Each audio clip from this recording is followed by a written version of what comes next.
Pessoal, vamos retornar à análise de outros institutos e aspectos importantes do direito tributário. Eu continuo ainda a trabalhar o princípio da legalidade.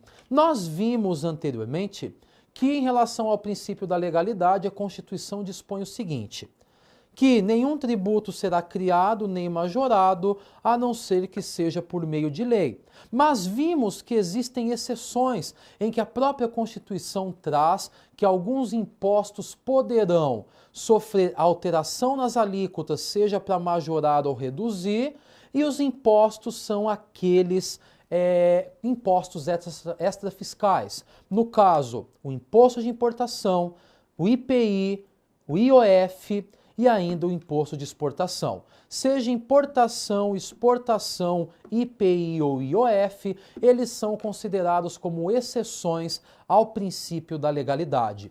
Mas para ficar mais clara essa aplicabilidade em relação ao princípio da legalidade e suas exceções, eu trago aqui um slide com um cunho exemplificativo. Vamos analisar.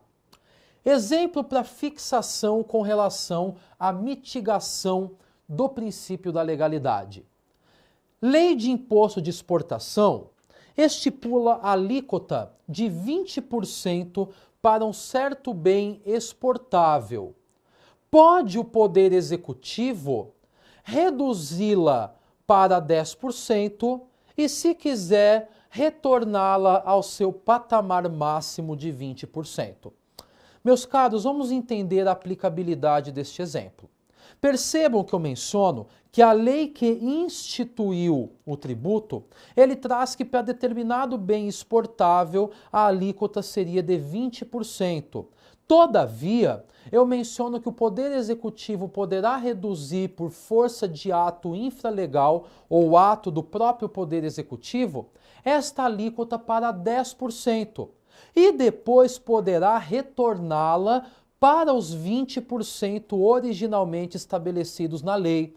Percebam que nós temos um norte. O norte são os 20% estipulados pela lei. Todavia, o Poder Executivo ele pode reduzir e posteriormente aumentar a alíquota, desde que esteja dentro desse parâmetro estabelecido pela lei. Então, concluindo, regra, imposto ou tributo será criado e majorado por lei, excepcionalmente nos casos dos impostos extrafiscais que vimos, podemos ter a alteração das alíquotas por ato do Poder Executivo. Um próximo slide, ele nos traz ainda informações importantes com relação à mitigação do princípio da legalidade. Eu coloco nesse slide que a atuação do Poder Executivo está ligada à majoração ou redução da alíquota.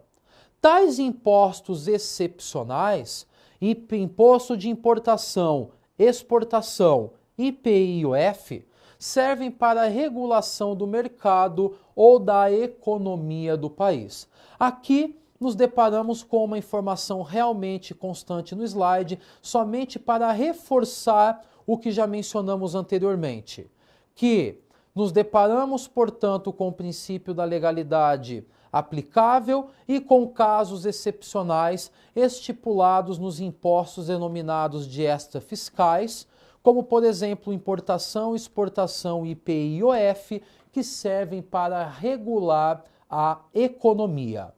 Vamos continuando. Continua o slide dizendo o seguinte: os impostos extrafiscais são poderosos instrumentos empregados pelo Estado a fim de estimular ou inibir condutas, tendo em vista a consecução de finalidade não meramente arrecadatória. Diante desta informação trazida no slide, nós segregamos novamente os impostos em fiscais e em extrafiscais. Impostos fiscais sendo os meramente arrecadatórios, e aí utilizamos como exemplo o imposto de renda, que visa meramente arrecadar. Mas temos, de outro lado, os impostos extrafiscais que têm por um objetivo regular a economia, trazendo situações de aplicabilidade de condutas diversas, dependendo da aplicabilidade do tributo. Como acontece, por exemplo, com o IPI, onde eu já havia mencionado que, a partir do momento que o governo, através do Poder Executivo, eleva uma alíquota de IPI, significa que ele quer reduzir o consumo de determinado produto ou mercadoria. Agora, se ele reduz a alíquota de determinada mercadoria, fica bastante claro que o intuito do governo, o intuito do Poder Executivo é efetivamente incentivar, fomentar o consumo em relação a determinado produto ou a determinada mercadoria.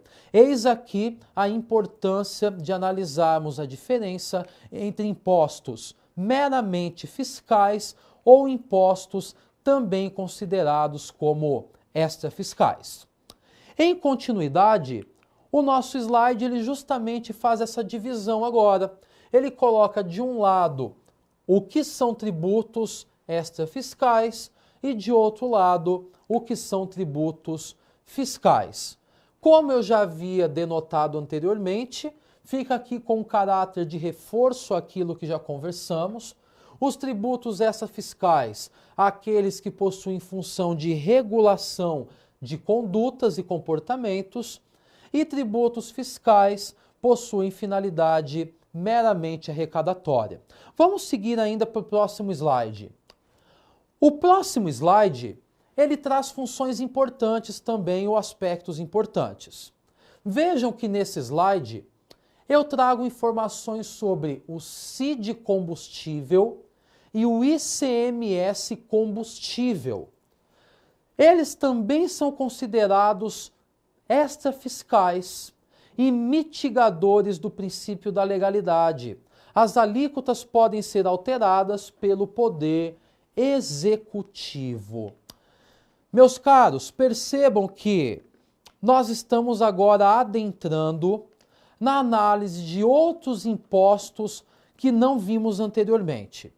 Anteriormente eu mencionei que eram impostos excepcionais em relação ao princípio da legalidade, o imposto de importação e de exportação, o IPI e o IOF, por serem impostos extrafiscais. Desta maneira, poderia o Poder Executivo efetivamente aumentar ou reduzir as alíquotas no intuito de regular a economia. No entanto, começa a vir para a nossa conversa agora dois novos tributos, que ambos são ligados aos combustíveis. Nós temos a CID, denominada de CID combustível, e nós também temos o ICMS, também considerado como ICMS combustível. Bom, quais são as diferenças? A CID é uma contribuição de caráter federal, que nós vamos analisar ainda, que é denominada de contribuição para intervenção no domínio econômico. Ou seja, nós temos uma contribuição de intervenção no domínio econômico denominada CID combustível, assim como também temos o CID royalties. Temos algumas contribuições intervencionistas. Mas temos também o ICMS combustível, que é o imposto de caráter estadual que visa tributar a circulação de mercadorias e serviços, mas que aqui age focadamente sobre os combustíveis. Ambos, seja a CID combustível, seja o ICMS combustível, tem um caráter estritamente extrafiscal. Ou seja, como nós já havíamos conversado anteriormente, a extrafiscalidade está ligada a uma regulação de condutas, a uma regulação de comportamentos, ou seja, à regulação da economia. E aqui, quando falamos em CID combustível e ICMS combustível, ambos detêm a característica da extrafiscalidade. Desta maneira, sendo extrafiscais, São tributos, portanto, que não agem somente com a característica da arrecadação. Ou seja, são tributos que podem ser manejados do ponto de vista tributário pelo Poder Executivo para regular a economia. Desta maneira, nós concluímos que, por serem tributos que visam regular a economia pautados na extrafiscalidade, seja CID combustível ou ICMS combustível, também são considerados como exceções ao princípio da legalidade. Ou seja, a grande regra que os impostos ou tributos devem ser instituídos e majorados por lei. Excepcionalmente, nós já vimos que podem ter as suas alíquotas alteradas, IPI, IOF, Imposto de Importação e de Exportação. Agora surgem mais dois para integrar esse rol, que são CID combustível e o ICMS combustível, que também são considerados exceções ao princípio da legalidade, permitindo que o Poder Executivo aumente ou reduza as suas alíquotas. Desta maneira, já antecipando alguns pontos que conversaremos, eu vou condensar nesse momento a lista de excepcionalidades ao princípio da legalidade. São tributos que podem ser alterados por ato do Executivo. Imposto de importação, Imposto de exportação, IPI, IOF, CID combustível e ICMS combustível. Ou seja, são 6 tributos que são exceções ao princípio da legalidade. Bom, vamos continuando e analisando nossos slides. Esse slide, ele versa sobre a CID combustível. E o que fala o slide sobre a CID? CID combustível é um tributo federal, é uma contribuição sobre a intervenção no domínio econômico.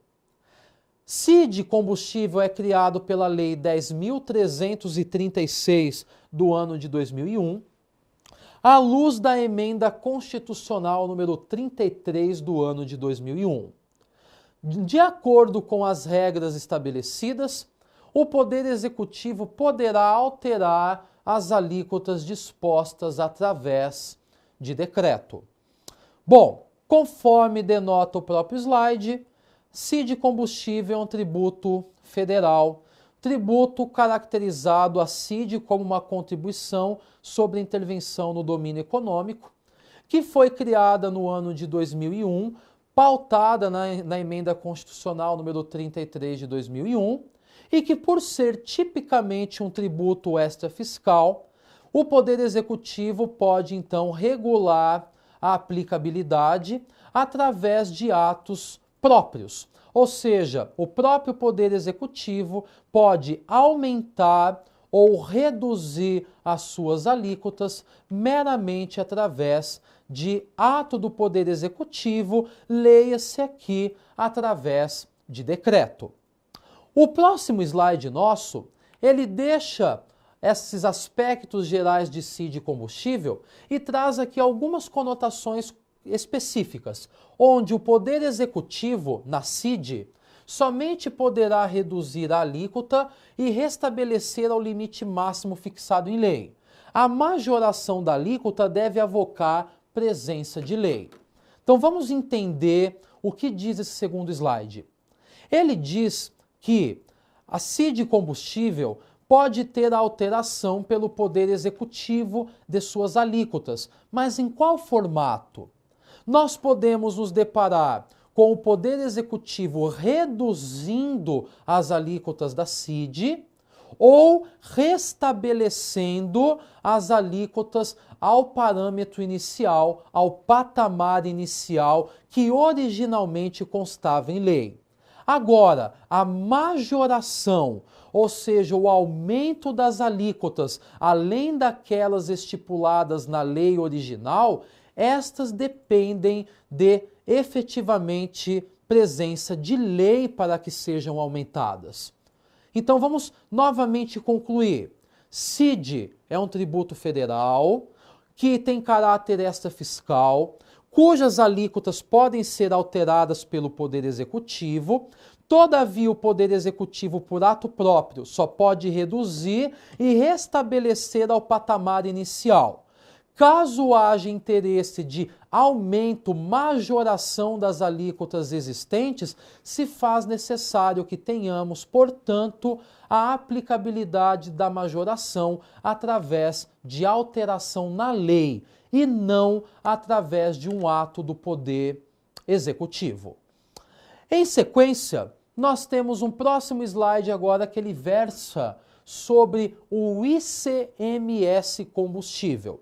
Percebam que é um novo tributo que visa analisar também a sua incidência sobre o combustível, só que os nossos slides dizem o seguinte, que o ICMS combustível é o único tributo federal pertencente ao rol das exceções ao princípio da legalidade.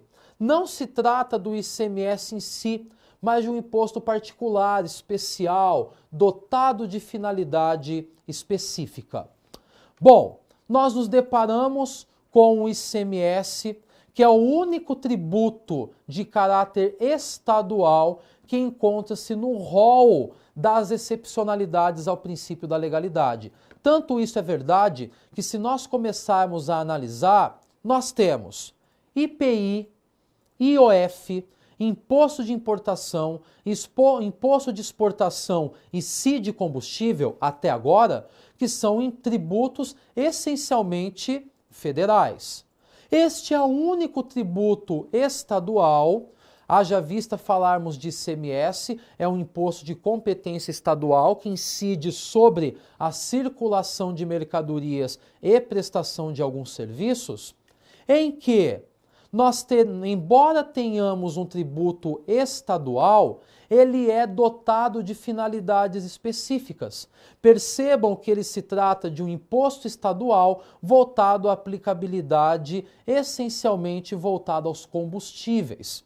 Desta maneira, tanto a CID combustível como o ICMS combustível, com as suas regras de aplicabilidade, são considerados tributos extrafiscais que, portanto, podem ter as suas alíquotas alteradas pelo Poder Executivo. Então, regra, nós temos os tributos devendo ser constituídos e majorados por lei, seja ordinária, seja complementar de maneira excepcional. Excepcionalmente, nos deparamos até agora com alguns impostos ou tributos que são exceções ao princípio da legalidade: importação, exportação, IPI, IOF, CID combustível e ICMS combustível.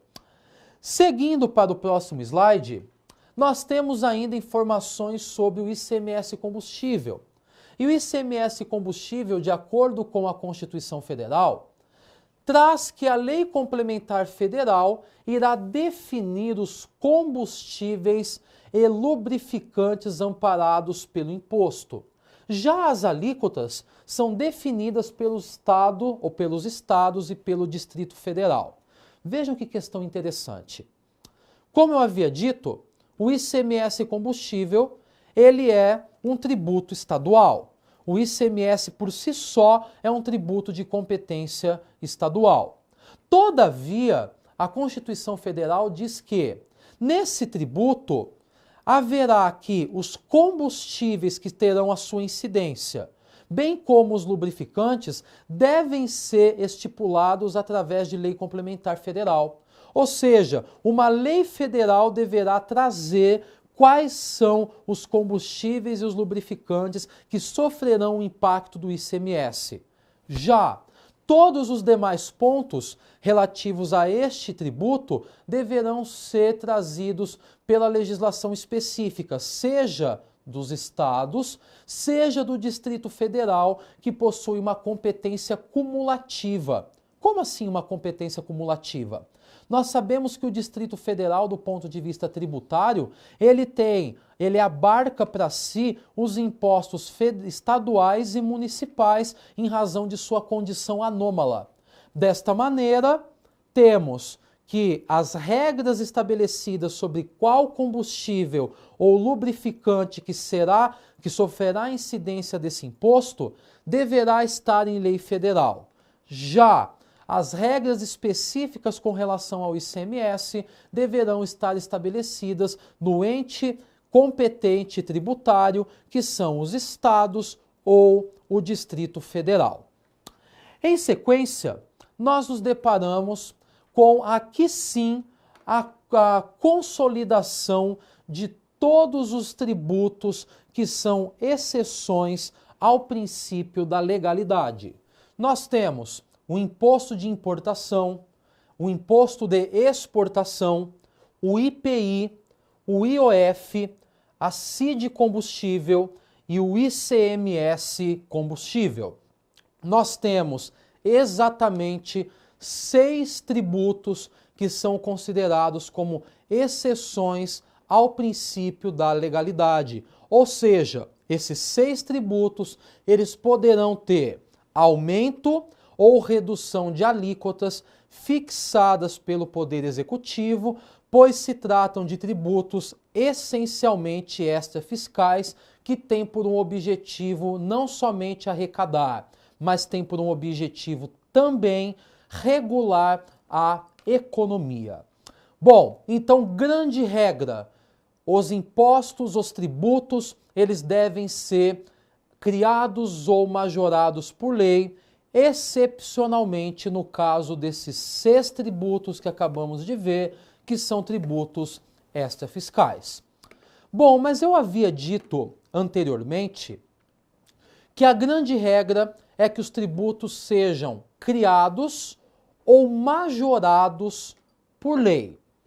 Aí, nós já havíamos analisado isso anteriormente, que a grande regra é que se trata ou deve se tratar de uma lei ordinária, excepcionalmente complementar quando a Constituição assim estipular, como é o que ocorre com os empréstimos compulsórios, com o imposto sobre grandes fortunas e os impostos e contribuições sociais residuais.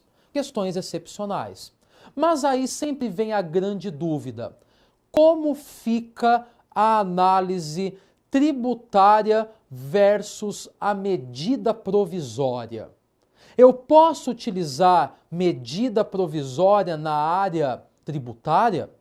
Será que considera-se medida provisória como lei para fins de princípio da legalidade?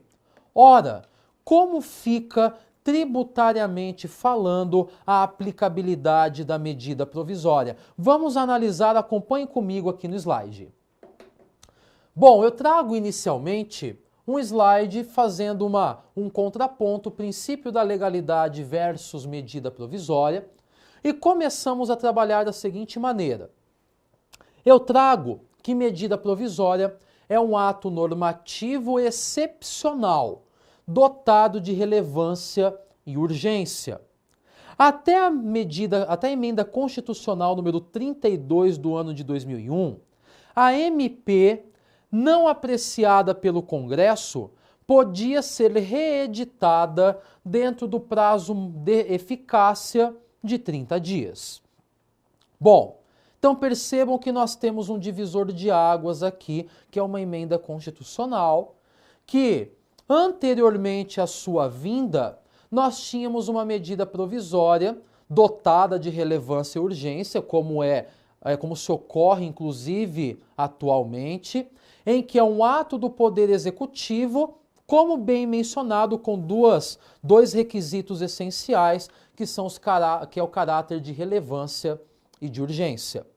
Só que esta medida provisória, até a data da emenda constitucional que nós conversamos, ela poderia ser reeditada desde que fosse feita dentro do prazo de validade de 30 dias.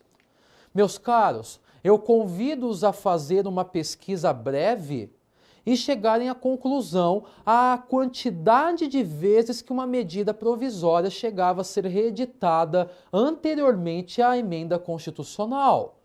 Talvez uma análise interessante, tentem visualizar a quantidade de reedições da medida provisória que implantou o real, para que vocês vejam como que anteriormente a emenda constitucional, ela era uma medida provisória que perdia o caráter de provisoriedade.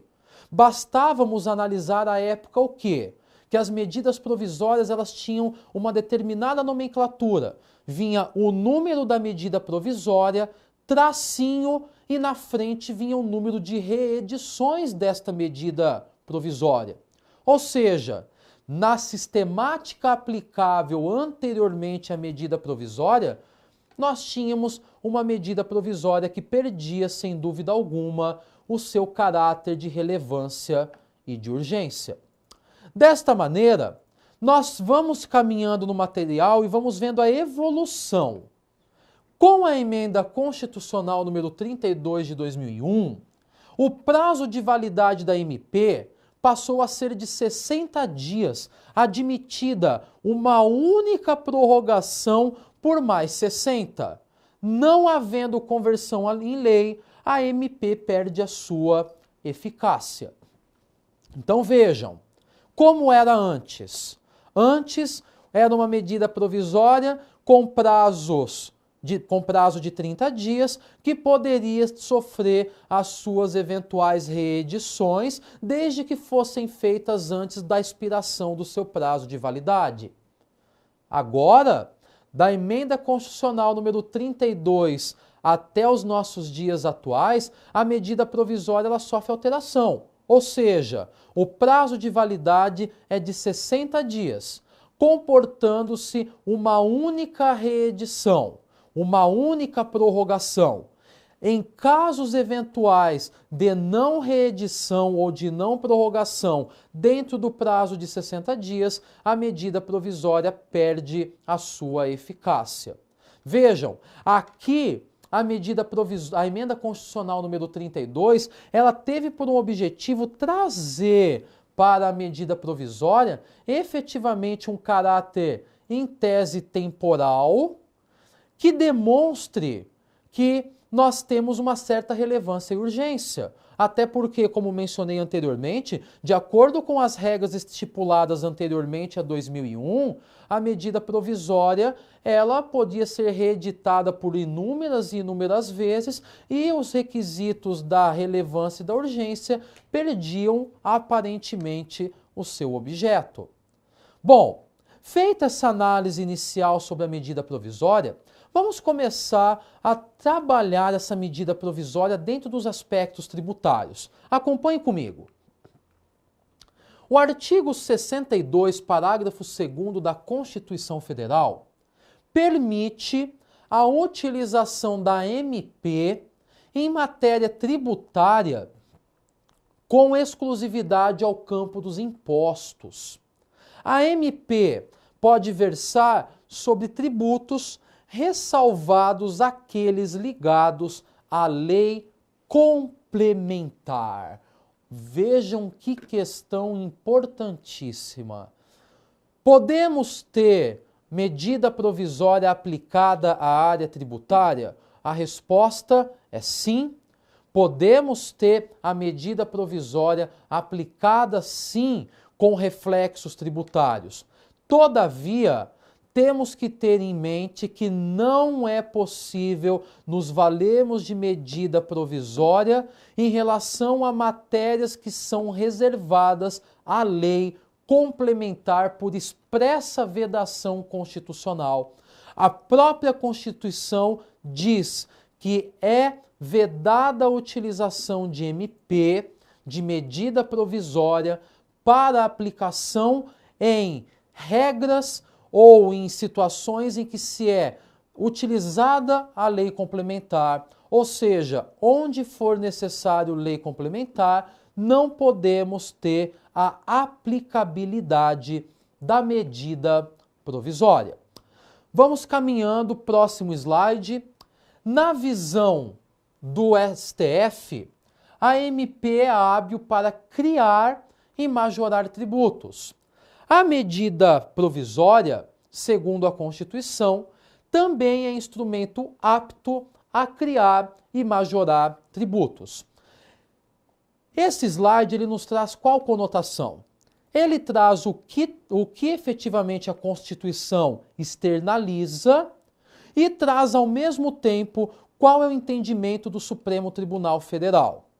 Seja o que externaliza a Constituição, seja o entendimento da nossa Corte Suprema, nós nos deparamos com uma medida provisória que pode ser aplicada na seara tributária, não podendo ser aplicado quando nós temos matéria reservada à lei complementar, mas, todavia, percebam que tanto o STF quanto a Constituição Federal demonstram que, através de medida provisória, se faz possível criarmos e até mesmo majorarmos tributos. Desta maneira, nós temos uma aplicabilidade clara entre medida provisória e também o princípio efetivo da legalidade. Então, quando nós falamos que um imposto ou um tributo só pode ser criado ou majorado por lei, temos que entender que a medida provisória encontra-se nesse rol. Em sequência, nós ainda temos que a medida provisória pode ser editada pelos estados, levando-se em conta as regras do procedimento legislativo federal. A MP não pode ser utilizada em campos normativos ligados à lei complementar. Para que nós, então, possamos encerrar a este princípio da legalidade, importante limitador ao poder de tributar do Estado, que vimos ele não é ilimitado, ele não é absoluto, ele comporta exceções, nós temos uma medida provisória que, como mencionei, ela pode ser utilizada, ela é apta até mesmo pela Constituição e de acordo com o entendimento do STF, a criar tributos e majorar tributos. Lembrando em caráter bastante importante, né, uma observação muito importante, que é vedado, portanto, nós temos a disciplina por medida provisória de matéria reservada à lei complementar. E sabemos que muitos tributos eles são efetivamente criados ou majorados através de lei complementar, eis que a Constituição estabelece esta via de criação ou instituição. Desta maneira, meus caros, encerramos o princípio da legalidade, onde verificamos que, via de regra, para a criação ou instituição de um tributo, se faz necessário uma lei. Todavia, o aumento ou a redução em suas alíquotas podem ser feitas através de ato do Poder Executivo nos seguintes impostos extrafiscais ou tributos extrafiscais: Imposto de Importação, de Exportação, IPI, IOF, CID Combustível e ICMS Combustível. Encerro aqui o princípio da legalidade e aguardo vocês no próximo tópico para estudarmos mais princípios tributários constitucionais.